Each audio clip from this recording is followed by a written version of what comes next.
Welcome to news alerts. Andhra Pradesh ముఖ్యమంత్రి నారా చంద్రబాబుకు అదనపు కార్యదర్శిగా ఐఏఎస్ కార్తికేయ మిశ్రా నియమితులయ్యారు. ఏపీలో పగ్గాలు చేపట్టిన చంద్రబాబు ఇద్దరు ఐఏఎస్ అధికారులు కార్తికేయ మిశ్రా, రాజమౌళిని రాష్ట్రానికి తీసుకొచ్చేందుకు కేంద్రానికి లేఖ రాశారు. ప్రస్తుతం కేంద్ర ఆర్థిక శాఖలో డైరెక్టర్ గా పనిచేస్తున్న 2009 ఆంధ్రప్రదేశ్ కేడర్ ఐఏఎస్ అధికారి మిశ్రాను డీఓపీటీ ఏపీ సర్వీసుకు పంపింది.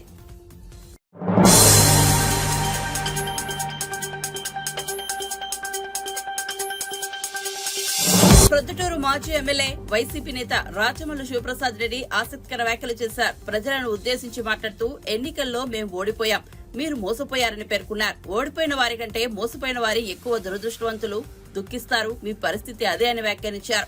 నేటి నుంచి 5 సంవత్సరాల పొడవునా ప్రతిరోజు మీరు మోసపోతూనే ఉంటారు, దుఃఖిస్తూనే ఉంటారు. ఆశించిన లబ్ధి మీకు అందక ఇబ్బందులు పడుతూనే ఉంటారు. మీ తరపున మేం ప్రశ్నిస్తూనే ఉంటాం. మీ తరపున మేం రాష్ట్ర ప్రభుత్వం మీద శాంతియుత పోరాటాలు కొనసాగిస్తూనే ఉంటాం. మీరు మాకు ఓటు వేయలేకపోయినా పర్లేదు, మమ్మల్ని మీరు ఓడించినా పర్లేదు. మీ తరపున మేం పోరాటం చేసే క్రమంలో కనీసం నైతికంగా బలాన్ని అందించే ప్రయత్నం చేయండి. ఈ 5 ఏళ్లలో మేం చేయబోయే పోరాటాలలో మీ మద్దతును మాకు ఇవ్వండి రాచమల్లు శివప్రసాద్ రెడ్డి విజ్ఞప్తి చేశారు. ప్రభుత్వం మీద శాంతియుతమైన పోరాటాలు కొనసాగిస్తానే ఉంటాం. కనీసం మాకు ఓటు వేయలేకపోయినా పర్వాలే, మమ్మల్ని మీరు ఓడించినా పర్వాలే, మీ తరపున మేము నిజాయితీగా పోరాటం చేసే క్రమంలో నైతిక బలాన్ని మాకు అందించే ప్రయత్నం చేయమని, మీ మద్దతును మాకు ఈ పోరాటాలలో 5 సంవత్సరాల పొడుగునా మేము చేయబోయే పోరాటాలలో మీ మద్దతును మాకు ఇమ్మని చెప్పి మనస్ఫూర్తిగా విజ్ఞప్తి చేస్తూ ఉన్నాం. ఇది తొలి మోసం. చంద్రబాబు నాయుడు గారి కూటమి ప్రభుత్వం ఏర్పడిన తర్వాత ఇది మొదలైంది మోసం. దీనికంటే ముందు డిఎస్సి అన్నారు. ఎన్నికలలో గెలిచిన తర్వాత తొలి సంతకం డిఎస్సి అని చెప్పినారు. అంతకుముందు 6,000 ఉద్యోగాలకు జగన్మోహన్ రెడ్డి గారు అనుమతినిస్తే నియామకాలకు, చంద్రబాబు నాయుడు గారు వచ్చిన తర్వాత 10,000 ఉద్యోగాలకు సంతకం చేసినారు నియామకాలకు. మొత్తం కలిపితే 16,000 ఉద్యోగాలు. ఈ రాష్ట్రంలో ఉపాధ్యాయ ఉద్యోగ నియామకాలు 50,000 చేయాల్సింది. 50,000 ఉద్యోగాల నియామకం చేయాల్సి ఉంటే 10,000 ఉద్యోగాలకు మాత్రమే ఆయన అనుమతిస్తూ ముఖ్యమంత్రి హోదాలో సైన్ చేసినారు. అంటే మిగతా 35,000 ఉద్యోగాలు ఎప్పుడు నియామకాలు చేస్తారు? మాట ఇచ్చిన ప్రకారం 50,000 ఉద్యోగ నియామకాలకు ఉత్తర్వులు ఇవ్వకుండా 16,000 ఉద్యోగాలకే మీరు అనుమతులు ఇవ్వడం అన్నది ఇక్కడ కూడా మళ్ళీ నిరుద్యోగ యువతను మోసం చేసినట్టే. మిమ్మల్ని నమ్మి ఓటేసినటువంటి నిరుద్యోగ యువతను మీరు మోసం చేసినట్టే. ఈ ప్రొద్దుటూరు నియోజకవర్గంలో ఉండే నిరుద్యోగులందరూ ఎక్కువ శాతం 80% తెలుగుదేశం పార్టీ అభ్యర్థికి ఓటేసినారు. మీ అభ్యర్థి యొక్క విజయానికి కారణమైనారు, నా ఓటమికి కారణమైనారు. అట్టి నిరుద్యోగ యువతను మళ్ళీ మీరు మోసం చేస్తూ ఉన్నారు. 50,000 ఉద్యోగాల నియామకాలకు ఉత్తర్వులు ఇవ్వకుండా 10,000 ఉద్యోగాలకు మాత్రమే సంతకం చేసి మరొక మోసం చేస్తూ ఉన్నారు. వాలంటీర్ వ్యవస్థను కొనసాగిస్తారు.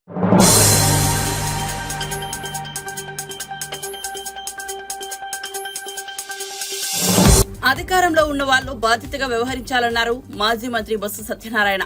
విజయనగరంలోని తన నివాసంలో మీడియా సమావేశం ఏర్పాటు చేశారు. గత 20 రోజులుగా రాష్ట్రంలో జరుగుతున్న పరిణామాలు బాధాకరంగా ఉన్నాయన్నారు. ప్రజాస్వామ్యంలో ఇలాంటి పరిణామాలు ఉండకూడదని చెప్పారు. వైఎస్సార్ కాంగ్రెస్ పార్టీ కార్యాలయాల కూల్చివేతపై స్పందించారు. గతంలో తమ ప్రభుత్వ హయాంలో కూడా ఇలాంటి సంఘటనలు 1-2 జరిగాయన్నారు. అప్పుడు అలాంటివి జరిగాయి కాబట్టే ప్రజలు అధికారం టీడీపీకి ఇచ్చారని గుర్తు చేశారు. అలాంటి పరిణామాలు ఉండకూడదని కోరుకుంటున్నాం.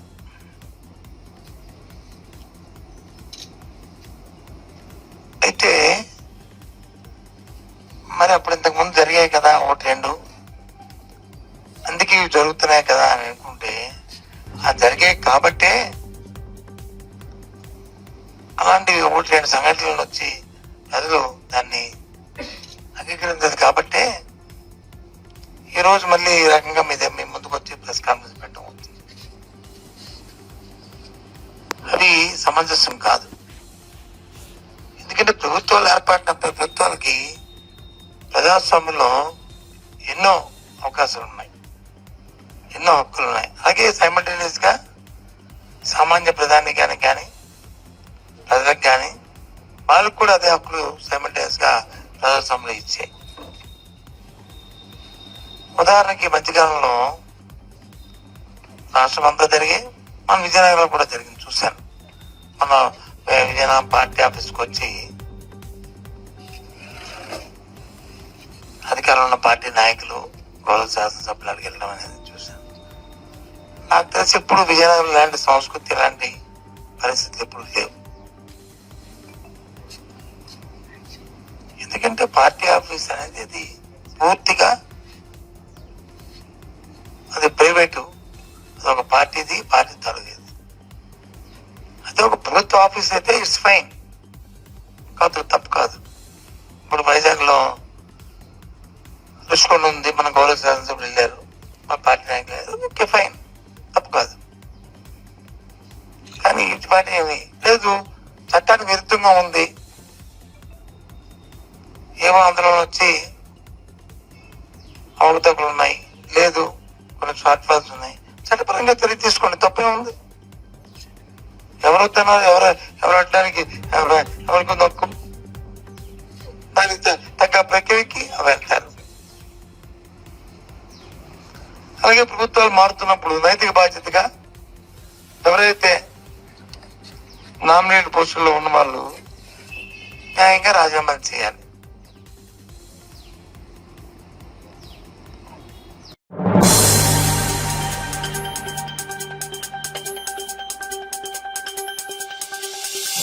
మాజీ మంత్రి పెద్దిరెడ్డి కుటుంబం పుంగునూరును మాఫియా రాజ్యంగా మార్చేసిందని మంత్రి బండిపల్లి రాంప్రసాద్ రెడ్డి ధ్వజమెత్తారు. వైఎస్ఆర్సీపీ ప్రభుత్వం పోవడంతో పీడ విరగడైందని, పుంగునూరు ప్రజలు ప్రశాంతంగా ఉంటే అక్కడికెళ్లి రచ్చ చేయాలని రాజంపేట ఎంపీ మిథున్ రెడ్డి ప్రయత్నిస్తున్నారని ఆగ్రహం వ్యక్తం చేశారు. జగన్ తర్వాత అత్యధిక అక్రమార్జన చేసింది ఆయనే. 1985-90 మధ్య పెద్దిరెడ్డిది సామాన్య కుటుంబం. వైఎస్ఆర్సీపీకి ఆయన కుటుంబం వేల కోట్లు సమకూర్చింది. రాష్ట్రంలోని ఖజానాలను పెద్దిరెడ్డి తవ్వేశారు. రాష్ట్రంలో 10,000 ఎకరాలు దోచేశారు. పెద్దిరెడ్డి కుటుంబం చేసిన అక్రమాలన్నీ బయట పెడతామని మంత్రి రాంప్రసాద్ రెడ్డి పేర్కొన్నారు. ఈ రోజు వాళ్ళ కళ్ళల్లో రక్తం వస్తుంది. ఎందుకంటే పేద ప్రజల యొక్క ఆస్తులైతేనే మాన ప్రాణాలు దోచిన ప్రభుత్వం ఏదైనా ఉందంటే గత 5 సంవత్సరాల్లో జగన్మోహన్ రెడ్డి ప్రభుత్వమే. 1985-90 ప్రాంతంలో ఒక సామాన్యమైన కుటుంబం ఆ పెద్దిరెడ్డి కుటుంబం. ఈరోజు 2024లో ఎన్నికల్లో రాష్ట్రానికి సంబంధించిన నిధులన్నీ సమకూర్చింది ఎవరో మీ అందరికీ తెలుసు. వందలాదిగా కాదు వేలాది కోట్లు అక్రమంగా సంపాదించి జగన్మోహన్ రెడ్డికి బినామీగా తయారై మొన్న ఎలక్షన్లలో ఒక్కో నియోజకవర్గానికి 100 కోట్లు ఖర్చు పెట్టింది ఎవరో మీ అందరికీ తెలుసుకోవాలి. మీరు గ్రానైట్ అయితేనేం, ఇసుక అయితేనేం, లాట్రైట్ అయితేనేం, ఎక్కడ ఖనిజాలు ఉన్నాయో అక్కడంతా తవ్వి కంపెనీలకు ఫారిన్కు ఎక్స్పోర్ట్ చేసిన ఘనత ఆ దరిద్రులకే దక్కుతుంది. పేదవానికి 1.5 సెంటు స్థలం ఇవ్వలేని పరిస్థితిలో జగన్మోహన్ రెడ్డి ప్రభుత్వం ఉంటే ఈ పెద్దిరెడ్డి కుటుంబం రాయలసీమలో 10,000 ఎకరాల పేదల భూమి వాళ్ళ పేర్లతో, వాళ్ళ అనుయాయుల పేర్లతో గవర్నమెంట్ భూములు కూడా వాళ్ళ పరం చేసుకున్న ఘనత వాళ్ళదే. నా వ్యక్తిగతంగా నన్ను విమర్శించినాడు మిథున్ రెడ్డి. గత 5 సంవత్సరాలుగా రాష్ట్రంలో ఉన్న ప్రజలైతేనేం తెలుగుదేశం పార్టీ కార్యకర్తలను నరకం చూపించింది ఎవరో మీకు అందరికీ తెలుసు. అలాంటి వాళ్ళు ఈరోజు బయటకు వచ్చి అవాకులు చవాకులు పేర్లం చాలా తప్పని మిథున్ రెడ్డి గారికి మరొక్కసారి హితవు పలుకుతున్నాం. ఈరోజు మిథున్ రెడ్డి కుటుంబంపై మేమేదో కక్ష సాధిస్తే మంత్రి పదవి ఉంటుందంట, లేకంటే పోతుందంట. మిథున్ రెడ్డి మరొకసారి చెప్తున్నా, నీ కుటుంబం, నీ చరిత్ర ఎవరికి తెలియదు. ఎవరైతే ప్రజల డబ్బు తిన్నారో, ప్రజల పక్షాన్ని నిలబడలేదో, ప్రజలపైన కేసు పెట్టినారో అలాంటి నాయకులపై చట్టపరమైన చర్యలు తీసుకుంటాం. అంతే తప్పక వ్యక్తిగతంగా మీ మీద దూషణలు చేయం. ఏదైనా న్యాయస్థానాలు ఉన్నాయి, అధికారులు ఉన్నారు, వాళ్ళ పని వాళ్ళు చేసుకుంటారు తప్పక మా మీద నిందలేద్దండి. ఇంకా 5 సంవత్సరాల్లో పెద్దిరెడ్డి కుటుంబం చేసిన మైనింగ్ అరాచకాలు అయితేనేం, ల్యాండ్ అరాచకాలు అయితేనేం, వైన్ అరాచకాలు ఇలాంటివి చాలా ఉన్నాయి. రాబోయే ఎపిసోడ్లో వినిపిస్తాం. మరొక్కసారి మిథున్ రెడ్డి గారు, మనం ఇద్దరం ఒకే వయసు వాళ్ళం, నాకంటే నువ్వు 2 ఏళ్ళు పెద్ద ఉంటావు, మనం చాలా మిత్రులం, నీకు కూడా నీ మనస్సాక్షి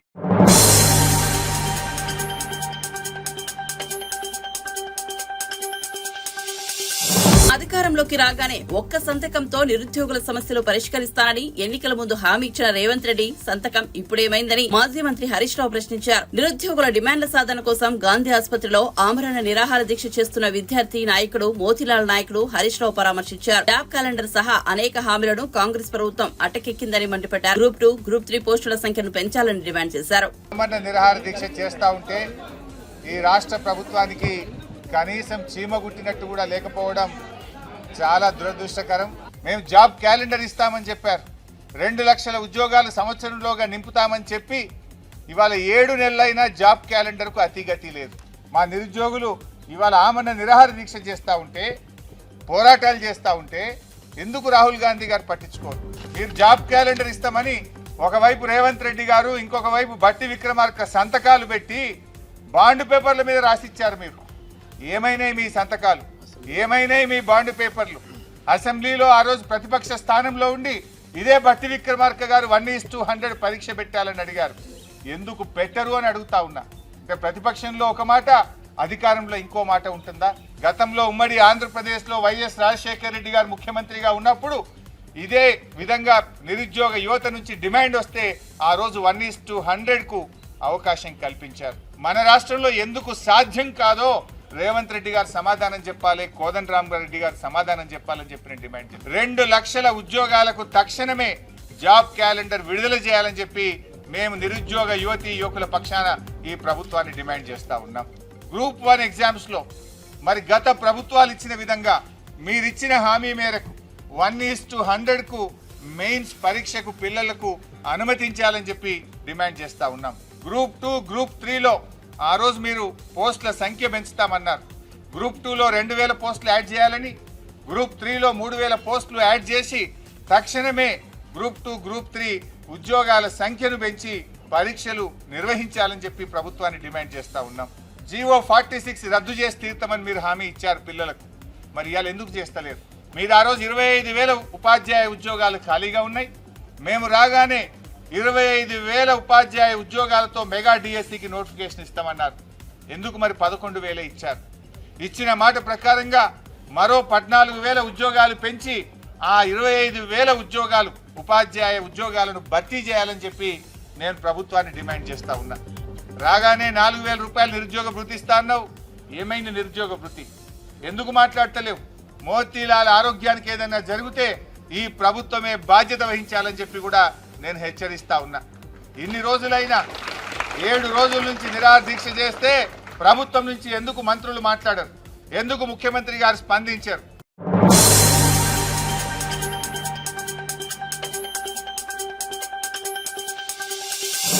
జగన్ ఏకపక్ష నిర్ణయాలతో ఆంధ్రప్రదేశ్ రాష్ట్రం పూర్తిగా నష్టపోయిందని మంత్రి కొలుసు పార్థసారథి ఆరోపించారు. రాష్ట్రాన్ని కష్టాల నుంచి గట్టెక్కించేందుకు కూటమి ప్రభుత్వం తీవ్రంగా శ్రమిస్తోందన్నారు. వీఐపీ ప్రారంభ విరామ దర్శన సమయంలో ఆయన తిరుమల శ్రీవారిని దర్శించుకున్నారు. టీటీడీ అధికారులు ఆయనకు స్వాగతం పలికి దర్శన ఏర్పాట్లు చేశారు. అనంతరం గర్భాలయంలో స్వామివారిని దర్శించుకుని మంత్రి పార్థసారథి మొక్కులు చెల్లించుకున్నారు.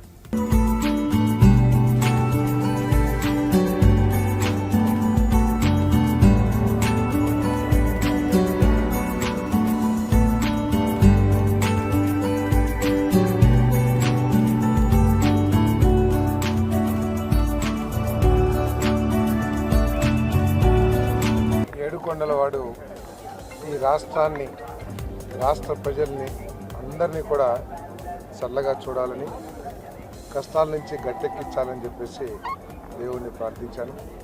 మరి ప్రస్తుతం రాష్ట్రం ఎదుర్కొన్న ఇబ్బందుల నుంచి, రాష్ట్రం పడిన నష్టాల నుంచి ఈ రాష్ట్రాన్ని గట్టెక్కించి రాష్ట్రానికి, రాష్ట్ర ప్రజలకి మంచి భవిష్యత్తు, ప్రత్యేకంగా యువతి యువకులకి, రైతులకి, మహిళలకి అందరికీ మంచి భవిష్యత్తుని ఏర్పాటు చేయడానికి చంద్రబాబు నాయుడు గారు, కూటమి ప్రభుత్వం తీవ్రంగా కృషి చేస్తుందని చెప్పేసి మనం చేస్తా ఉన్నాను. కొన్ని అవకతవక నిర్ణయాల మూలంగా కానివ్వండి, దూరాలోచన లేకపోవటం మూలంగా కానివ్వండి, ఏకపక్ష నిర్ణయాల మూలంగా కానివ్వండి, రాష్ట్రం అనేక విధాలుగా అన్ని రంగాల్లో కూడా నష్టపోయిందని చెప్పేసి చాలా స్పష్టంగా అర్థమవుతా ఉంది.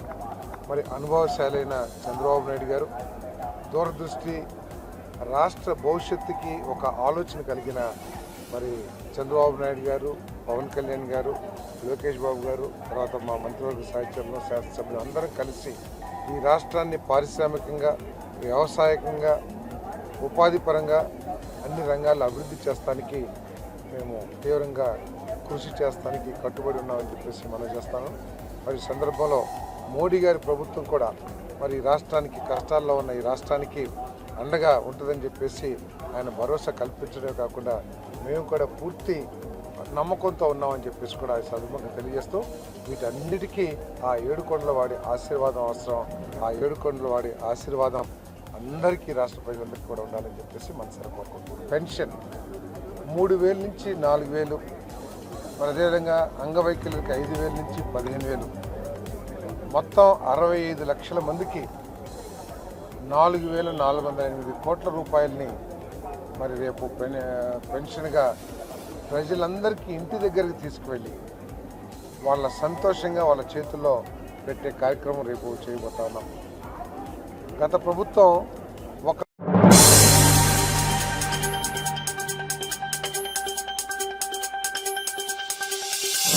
విభజన హామీల అమలు కోసం కేంద్రంపై ఒత్తిడి తెచ్చేందుకు 2 తెలుగు రాష్ట్రాలు కలిసి రావాలని తెలంగాణ మంత్రి పొన్నం ప్రభాకర్ కోరారు. వీఐపీ ప్రారంభ విరామ దర్శన సమయంలో ఆయన తిరుమల శ్రీవారిని దర్శించుకున్నారు. ఆలయం వెలుపల మీడియాతో మాట్లాడుతూ ఏపీలో నూతనంగా ఏర్పడిన ప్రభుత్వానికి అభినందనలు తెలిపారు. శ్రీవారి ఆశీస్సులతో తెలుగు రాష్ట్రాల ప్రజలు సుఖ సంతోషాలతో ఉండాలని ఆకాంక్షించారు. ప్రభుత్వం తరపున AP deputy CM Pawan Kalyan కు కొండగట్టులో స్వాగతం పలికామని చెప్పారు. గతంలో తిరుమలలో తెలంగాణ భక్తులు ఇబ్బందులు పడ్డారని చెప్పారు. తెలంగాణ భక్తులకు ఎలాంటి ఇబ్బందులు కలగకుండా చూడాలని టీటీడీని కోరారు. ప్రభుత్వానికి, గౌరవ ముఖ్యమంత్రి గారికి, ఉప ముఖ్యమంత్రికి, మంత్రులకు, శాసనసభ్యులకు, పార్లమెంట్ సభ్యులందరికీ శుభాకాంక్షలు. ఆ ఏడుకొండలవాడి స్వామి ఆశీర్వచనంతో 2 ఉభయ రాష్ట్రాలు ప్రజలు సుఖ సంతోషాలతో ఉండాలని ఆకాంక్షిస్తా ఉన్నాం. అదేవిధంగా 2 తెలుగు రాష్ట్రాలు కలిపి కేంద్రంపై ఏ విభజన హామీలు అయితే ఉన్నాయో ఆ విభజన హామీల అమలు కోసం కలిసి కేంద్రం మీద ఒత్తిడి తేవడానికి కలిసి రావాల్సిందిగా ఈ సందర్భంగా విజ్ఞప్తి చేస్తా ఉన్నాం. అదేవిధంగా నిన్న గౌరవ ఉప ముఖ్యమంత్రి గారు పవన్ కళ్యాణ్ గారు కరీంనగర్ జిల్లా కొండగట్టుకు వచ్చినారు. సాధారణంగా మా ప్రభుత్వం తరఫున స్వాగతం చెప్పినాం. వారు ఆంజనేయ స్వామి దర్శనం చేసుకున్నారు. ఇక్కడ కూడా గతంలో కొద్దిగా తెలంగాణ భక్తుల పరంగా ఇబ్బంది ఉండే నేను గౌరవ ముఖ్యమంత్రి గారిని, అదేవిధంగా దేవాదాయ శాఖ మంత్రి గారిని, కాబోయే చైర్మన్, ఈవో గారులను కోరుతా ఉన్నా.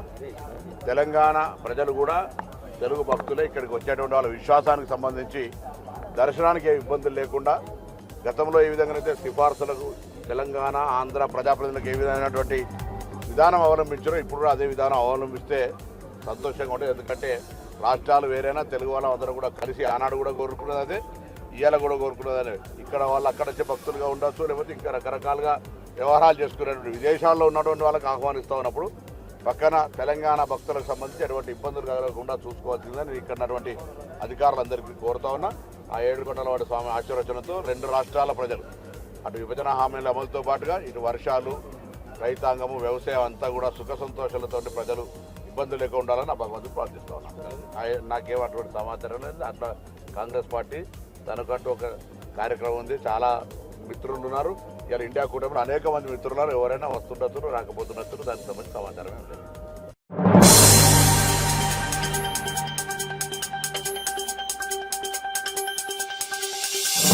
మాజీ మంత్రి ఎమ్మెల్యే జగదీష్ రెడ్డి మాట్లాడుతూ విద్యుత్ ప్రైవేటీకరణకు రంగం సిద్దమైందన్నారు. విద్యుత్ బకాయిల వసూళ్లకు ప్రైవేట్ కంపెనీలకు బదిలీ చేయడం ప్రైవేటీకరణ దిశగా తొలి అడుగు అన్నారు. తెలంగాణ భవన్లో జగదీష్ రెడ్డి మీడియా సమావేశంలో మాట్లాడారు. ఈ సందర్భంగా ఆయన మాట్లాడుతూ విద్యుత్ రంగాన్ని ప్రైవేటీకరణ చేస్తే రైతులు ఉచిత విద్యుత్తును కోల్పోతారన్నారు. ఇంజిన్లు అమర్చబడి ఉంటాయి, మీటర్లు రైతుల గొంతు నొక్కే ప్రయత్నమని విమర్శించారు.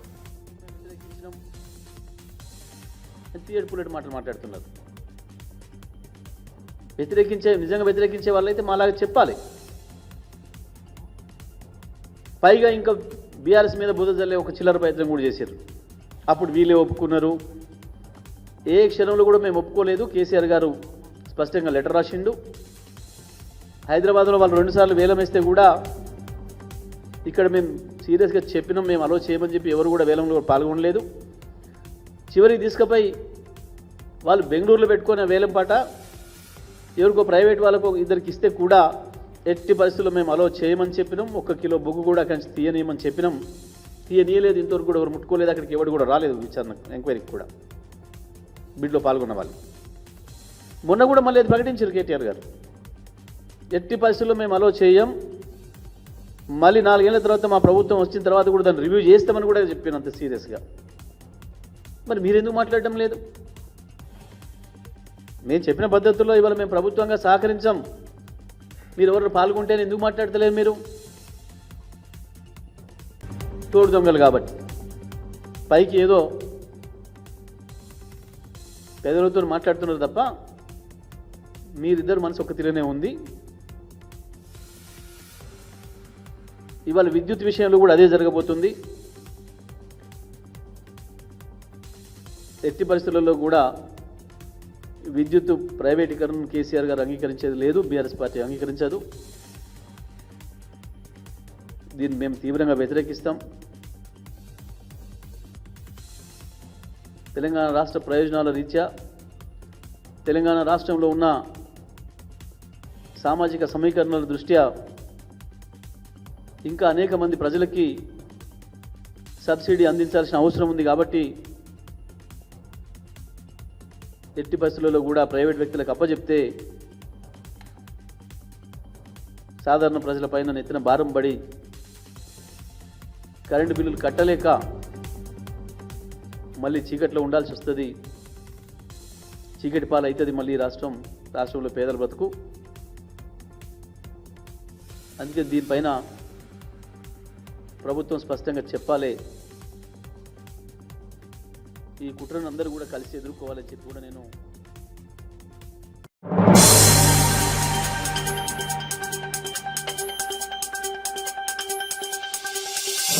ప్రభాస్ నటించిన కల్కి సినిమాలోని బుజ్జి వాహనం విజయవాడలో సందడి చేసింది. నగరంలోని ట్రెండ్ సెంట్ మాల్ వద్ద బుజ్జిని ప్రదర్శనకు ఉంచారు. ఈ వాహనాన్ని చూసేందుకు అభిమానులు పెద్ద సంఖ్యలో తరలివచ్చారు. వాహనాన్ని సెల్ ఫోన్లో చిత్రీకరిస్తూ కేరింతలు కొట్టారు.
భారత ప్రజలు గర్వించేలా టీమిండియా T20 ప్రపంచ కప్ ను గెలిచిందని మాజీ క్రికెటర్ గౌతమ్ గంభీర్ అన్నారు. వీఐపీ విరామ సమయంలో ఆయన శ్రీవారిని దర్శించుకున్నారు. ఈ సందర్భంగా ఆలయం వెలుపల మీడియాతో మాట్లాడారు. కెప్టెన్ రోహిత్ శర్మ, కోహ్లీ, రాహుల్ ద్రావిడ్ కు ప్రత్యేకంగా అభినందనలు తెలిపారు. కోహ్లీ, రోహిత్ రిటైర్మెంట్ పై గంభీర్ స్పందించారు.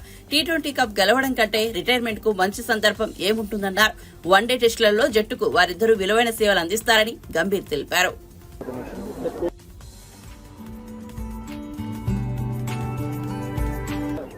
I want to congratulate Team India. I want to congratulate the entire nation that India has won the World Cup. It is for 140 crore Indians. The entire team has made the entire nation proud, and the entire nation is very, very happy. I want to congratulate Rahul Dravid, Rohit Sharma, the entire team, the entire support staff for achieving such a great success for the nation. Kohli and Rohit Sharma is a retirement. Yes. See, what better than finishing off their T20 career with a World Cup win? It couldn't have got better than that. Probably the script was written, and they both are great players. They've done so much for Indian cricket, and really want to congratulate wish them all the best. They still play 2 more formats. They play Test cricket and One Day cricket. I'm sure they're going to keep contributing to the success of the country and to the team. The 13 years World Cup T20 2007 and 2024. How did it feel? I think India has played really good cricket even in the middle as well. Even in the 50-over World Cup, they played some incredible cricket. The World Cup was a massive success for them. It was just that they couldn't cross the line, but it was just a matter of time that they were able to cross the line. They're a quality side. We've got some world-class cricketers. So I want to congratulate all of them. I think their contribution and the way they performed, they made the entire nation proud. So next Indian coach,